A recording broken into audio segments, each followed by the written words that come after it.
Herkese merhabalar arkadaşlar. Umarım iyisinizdir ve umarım hayatınızda her şey yolunda gidiyordur. Biliyorsunuz ki hepiniz benim için çok değerlisiniz ve hepinizin hayallerine ulaşmasını canı gönülden çok istiyorum. Yorumlarınızı mümkün olduğunca cevaplandırmaya çalışıyorum ve bugün yine sizlerden gelen bir yorum üzerine konuşmak ve bu yorum üzerinden sizlere ilham olmak istiyorum. Sizden gelen bu yorum beni gerçekten çok etkiledi ve biliyorum ki bu yorumu şu anda dinleyecek olan insanlara da çok büyük bir ilham olacağını düşünüyorum. Ve ardından da size bir konuşma yapmak istiyorum. Ama bana önce izin verirseniz size ondan gelen yorumu okuyayım ve ardından konuşmaya başlayayım. Bu videoyu izlediğimde 8'e gidiyordum. Şimdi 10'a. Şu 2 senede hayatım baştan aşağıya değişti. Eskileri konuşmayı pek sevmem ama burada konuşacağım.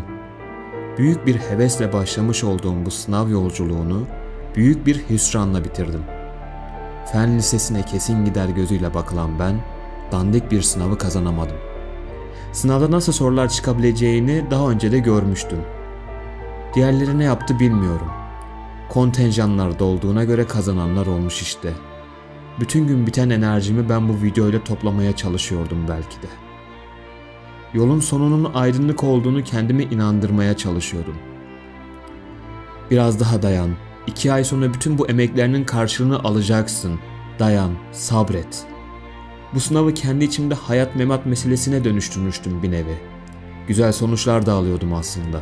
Derecelerim vardı. Okul ikincisiydim. Denemelerde ilk 10'a girerdim her zaman. Hayat gerçek yüzünü gösterdi bir defa daha. Üzmeden önce mutlu etti. Sonra ne mi oldu?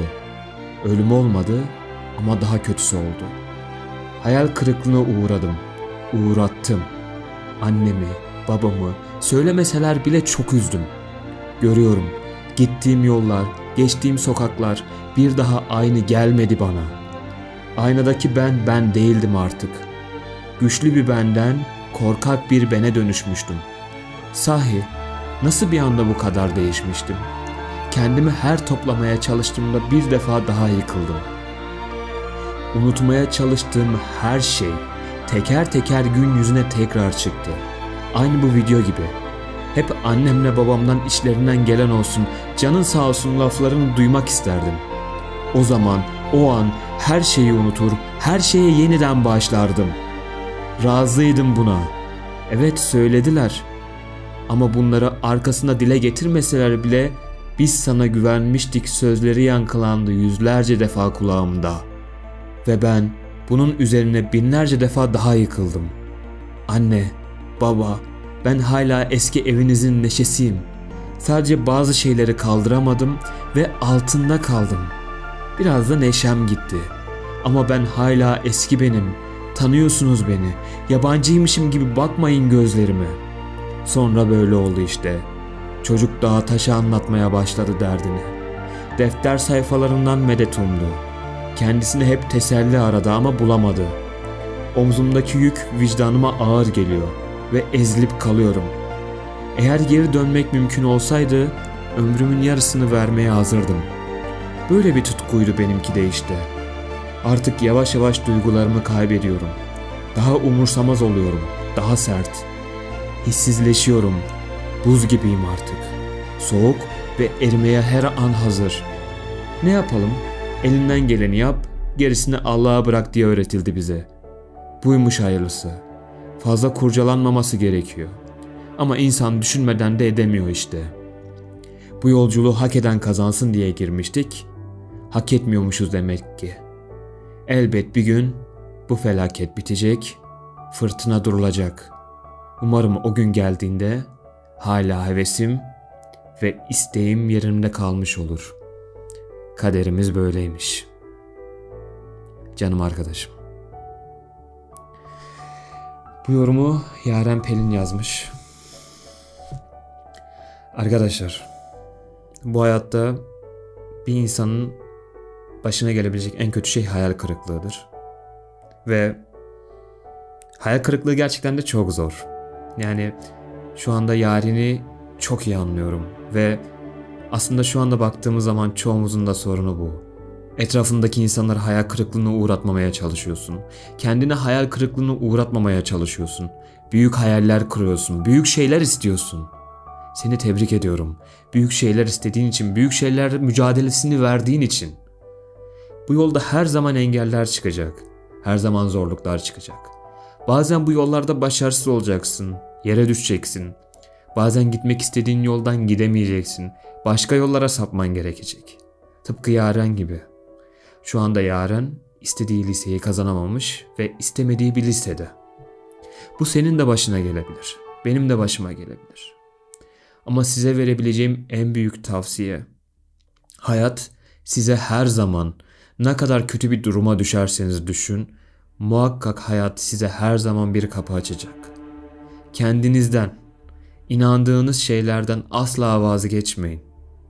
Biliyorum hiçbirimiz başarısız olmak istemiyoruz. Hepimiz başarmak istiyoruz, hayallerimize ulaşmak. Ama bazen bu yolda başarısızlıklar olmak zorunda. O başarısızlıklar sana bir şeyler öğretmek zorunda. Ben makine mühendisliği kazanmış bir kişi olarak beden eğitimi öğretmenliğini kazanmam 2 senemi aldı. Yani ben daha zorunu başarıp puan olaraktan, daha zorunu başarıp daha kolayını başaramadım. Ama o 2 yılın ardından istediğim şeylerin ne kadar değerli olduğunu bir kez daha hatırladım. Yani baktığın zaman ne kadar kolay bir şey ama bazen ulaşması zor oluyor. Ulaşınca senin için daha değerli oluyor o zaman. Hatta bunun hakkında bir söz vardır. Dalsius ex asperis derler. Yani zorluktan gelen güzellik. Eğer bu hayatta yaşadığın bir şey ne kadar zorsa, o şey senin için o kadar değerli ve bir o kadar da o kadar güzeldir. Sen de olası bir başarısızlık durumunda, olası gitmeyi planladığın yoldan gidememe durumunda asla vazgeçme. Hayallerin için sonuna kadar mücadele ver. Liseye gideceksin, hayatın hedeflerin fen lisesine gitmek. Olmadı ve bir Anadolu Lisesi kazandın.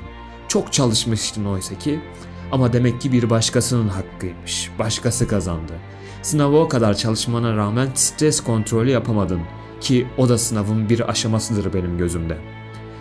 Eğer ki o Anadolu Lisesi'ni kazandıysan orada elinden gelen her şeyin en iyisini yap. Sen ölene kadar hayallerini her zaman yaşamaya devam edecek. Hayallerin için mücadele etmeye devam etmek zorundasın. Daha iyi bir üniversite kazanabilirsin. Buna lisen engel değil. Çünkü hepimiz yine aynı sınava gireceğiz. Hepimiz kendi çalışmamızın sonucunun meyvesini alacağız. Sen fen lisesine de gitsen, Anadolu Lisesi'ne de gitsen, eğer üniversite sınavına çalışmazsan başaramayacaksın zaten. LGS de öyle. Eğer sen çalışmazsan başarılı olamayacaksın. Emek vermen, mücadele etmen lazım. Ben sana inanıyorum. Ben sana güveniyorum. Benim sana inandığım, benim sana güvendiğim kadar da sen çalışırsan eğer, sen bir gün o hayallerine, o hedeflerine ulaşacaksın. Onları elde edeceksin. Yeter ki vazgeçme. Bazen seni zorlu yollar, engebeli yollar karşılayacak. İstemiyorsun o yolları. Hiçbirimiz istemeyiz o yolları. Ama hayat dümdüz bir yol değil. Hepimiz zorluklar yaşıyoruz. Hepimiz sıkıntılar yaşıyoruz. Şu anda güllük gülistanlık yaşadığını gördüğün insanlar, etrafında senin hayallerini kuran insanlar, daha doğrusu senin hayalini yaşayan insanlar senin geçtiğin yollardan geçtiler. Korktular, endişelendiler. Ya çalışmam yetersiz olursa dediler. Kendi özgüvenlerini kırdılar. Sen de bu yollardan geçeceksin. Ama senin karşında şu an bu video ve kocaman bir abin var. Eğer ki sen kendine inanırsan ve kendine inandığın kadar mücadele edersen hayallerin için, bir gün o hayallerine ulaşacaksın. Hayallerini elde edeceksin. Ben her zaman yanında olacağım. Beraber hayallerine ulaşacağız. Adım adım zorluklar çıkacak, başarısızlıklar çıkacak, bazen yere düşeceğiz. Ama biz hayallerimizden vazgeçmeyip onlara ulaşacağız. Biz bir söz verdik. Dedik ki biz o hayallere ulaşmadan asla pes etmeyeceğiz. Biz bunun için bir söz verdik ve verdiğimiz bu sözden de hiç kimse yüzünden, hiçbir zorluk yüzünden, hiçbir engel yüzünden vazgeçmeyeceğiz. Vazgeçmek bize yakışmaz. Başarısız olabiliriz ama sen, ben, hiç kimse eğer ki pes etmezse kaybedemez. Çünkü kaybeden insanlar pes eden insanlardır. Başarısız olacağız. Bu yolun bir parçası. Ama biz hayallerimize ulaşana kadar elimizden ne geliyorsa yapacağız. Bırakmayacağız. O sınavlar, o yazılılar, spor, neyse artık hedefin, hayalin. Her birine teker teker ulaşacağız. Ve bir gün istediğimiz hayatı, istediğimiz hayalleri elde edeceğiz. Hadi bakalım. Kendine inan ve bana ne zaman istersen Instagram'dan, istersen yorumlardan ulaşmayı unutma. Ben her zaman yanındayım. Ve bunu dinleyen sen, verdiğin sözleri sana ve kendine, yani daha doğrusu bana ve kendine verdiğin sözleri sakın unutma. Seni çok seviyorum ve verdiğimiz sözleri yerine getireceğiz. Söz verdiğimiz gibi. Promise.